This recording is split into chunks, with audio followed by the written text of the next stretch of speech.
আমি এখন এই যে যেই জিনিসটা দেখাচ্ছি এটাকে হচ্ছে বলে বয়া। প্রায় প্রত্যেকটা গভীর নদীতে, আমি যেমন এখানে হচ্ছে মেঘনা নদীতে আছি, প্রায় প্রত্যেকটা গভীর নদীতে এই বয়াগুলা দেয়া থাকে। এগুলা হচ্ছে যেমন এই পাশটাতে হচ্ছে গভীরতা কম এবং এই পাশটাতে বেশি, এরকম সাংকেতিক ভাষা হিসেবে বোঝানোর জন্য।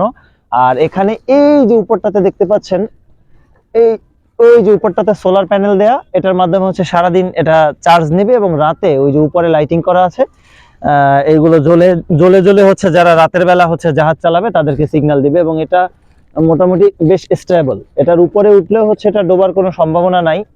কোনো কারণে যদি হচ্ছে হঠাৎ করেই কোনো জাহাজ ডুবি বা ট্রলার ডুবি হয়, সেক্ষেত্রে যদি রাতের বেলা এরকম হয়, তো আসলে হঠাৎ দুর্ঘটনা হলে তো মানুষের মাথায় কাজ করে না। তবে কোনোভাবে যদি সম্ভব হয় এই সিগন্যাল দেখে যদি বয়ার উপরে ওঠা যায়, তাহলে আপাতত সমূহ দৃষ্টিতে বোঝা যায় যে নিজের জীবনটা সেভ করা সম্ভব।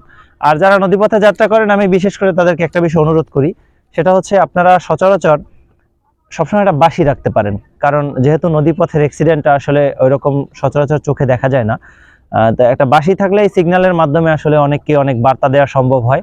আর এর মাধ্যমে দেখা যায় আপনার ভাগ্য ভালো থাকলে আপনার প্রাণটাও বেঁচে যেতে পারে। ধন্যবাদ।